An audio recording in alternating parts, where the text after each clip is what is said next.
सुषमा स्वराज जी।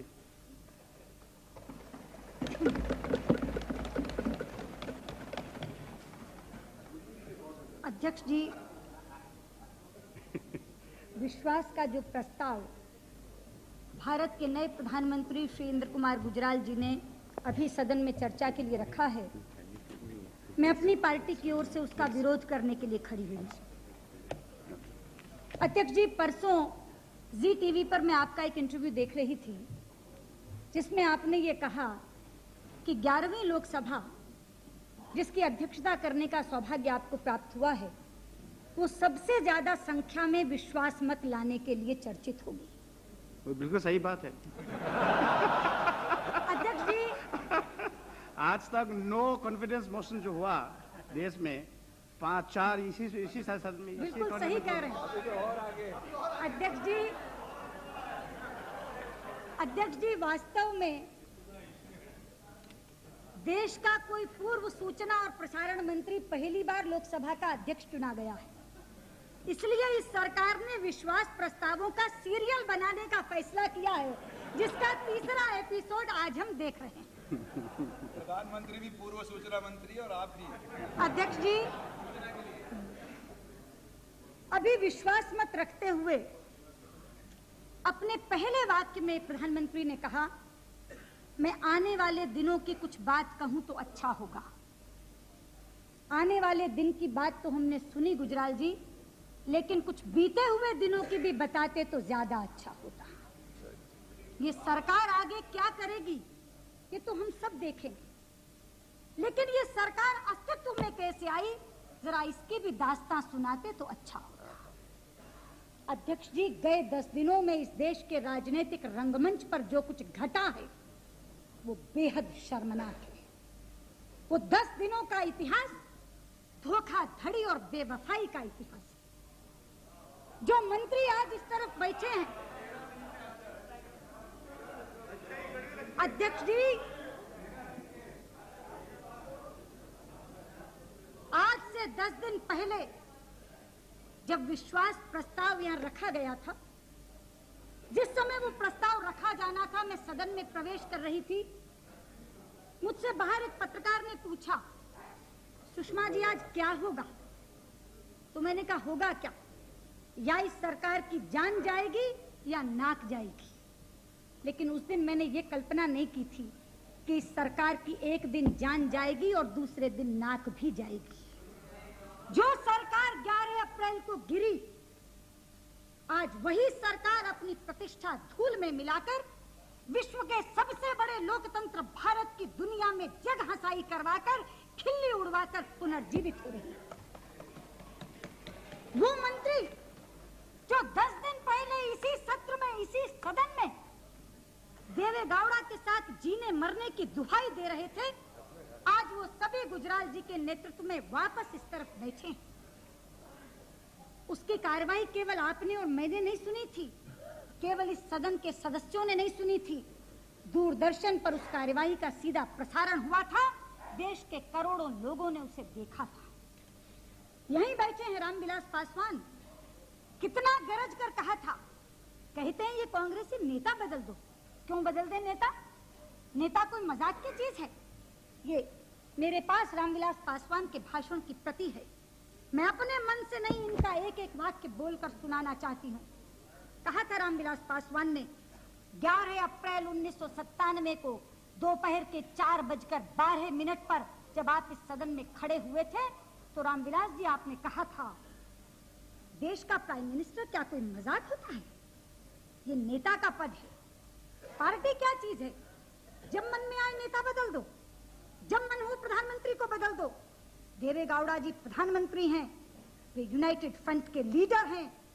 कोई नेता है जो ये कहे कि देवे गौड़ा जी के खिलाफ कोई चार्ज है? कोई चार्ज नहीं है, लेकिन उसके बावजूद भी ये कहना कि देवे गौड़ा को बदला जाना चाहिए, नेता को बदला जाना चाहिए। क्यों बदला जाना चाहिए? ये प्रश्न किया था इन्होंने कांग्रेस के साथियों से। मैं पूछना चाहती हूँ, आज आप जवाबदेह हैं इस बात के लिए? इस सदन के पटल पर कोई बात ऐसे ही नहीं कह दी जाती। आज पूरा सदन जानना चाहता है आपसे कि जब तक देवे गौड़ा के साथ आपकी रेल ठीक ठाक चल रही थी, आप उस रेल में बैठे रहे, और जैसे ही केसरी ने जंजीर खींच के ट्रेन रोकी, आप बदल करके फटाक से गुजराल की रेल में बैठ गए। क्या कारण है? आज इस बहस का एक सेकंड देंगे, एक मिनट बात जी, एक मिनट बोलिए बोलिए। मैं आप सुषमा जी क्या कहना चाहती हैं कि कल यदि अटल जी के बदले में वहाँ क्या कहते हैं कि मुरली मनोहर जोशी जी, आडवाणी जी आ जाए तो आप पार्टी छोड़ देंगी? कभी सदन में ऐसा नहीं होगा, सदन में ऐसा नहीं होगा। ये देश के साथ मजाक किया है आपने। अध्यक्ष जी,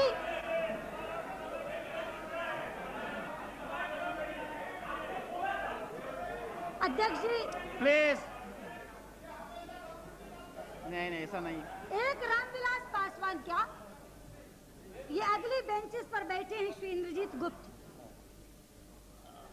उस समय के गृह मंत्री, इस बार तो पता नहीं पोर्टफोलियो क्या होगा, स्वयं होम छोड़ना चाहते। नाम जरूर है गुप्त, लेकिन अपने मनोभावों को गुप्त नहीं रख सकते।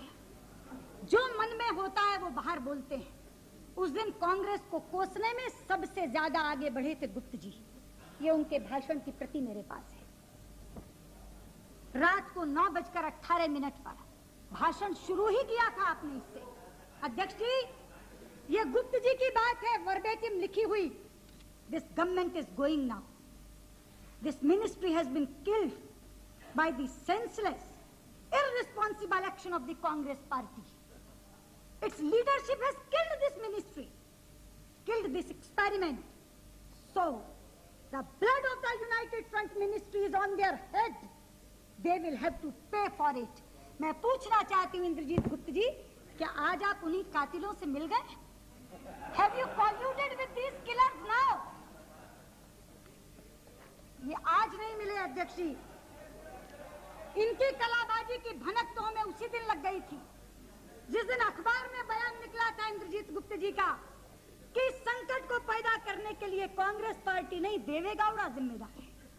इन्होंने कहा था 140 सदस्यों की पार्टी की उपेक्षा और तिरस्कार करके आप कैसे सरकार चला सकते हैं। उस दिन जो शक हुआ था, आज वापस इस कुर्सी पर इन्हें बैठा हुआ देखकर हमारा शक सच में बदल गया है।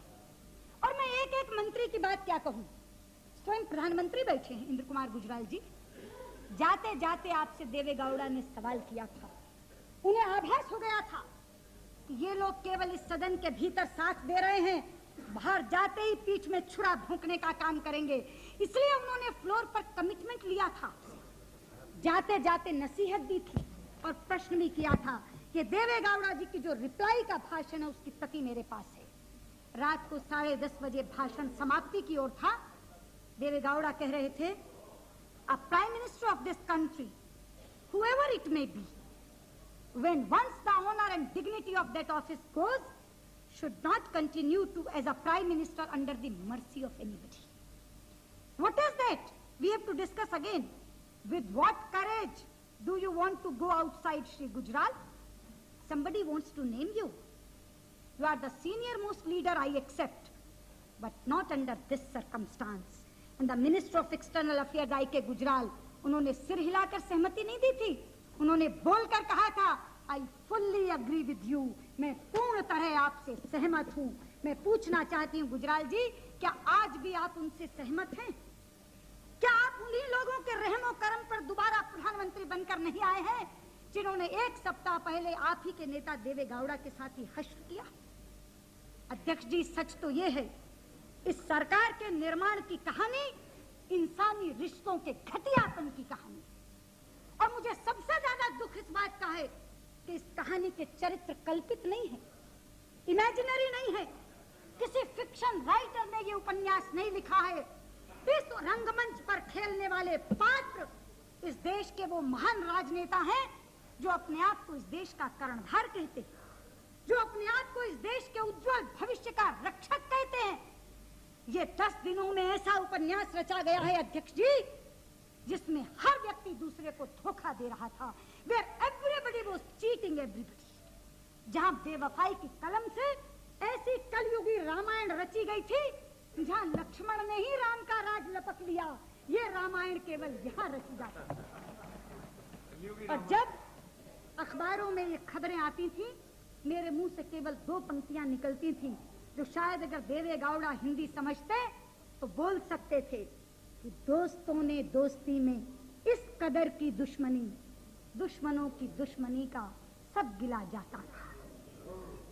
गुजराल जी, इस पृष्ठभूमि के साथ जो सरकार आई है वो देश का क्या भला करेगी, ये प्रश्न मेरे सामने है। जहां तक आपका व्यक्तिगत ताल्लुक है, आप बजाते खुद एक बहुत अच्छे इंसान हैं, आप मेरे व्यक्तिगत मित्र भी हैं, और लाख लालू कहें आप पटना के निवासी हैं, मुझे गर्व है आप मेरे संसदीय क्षेत्र के स्थायी निवासी हैं।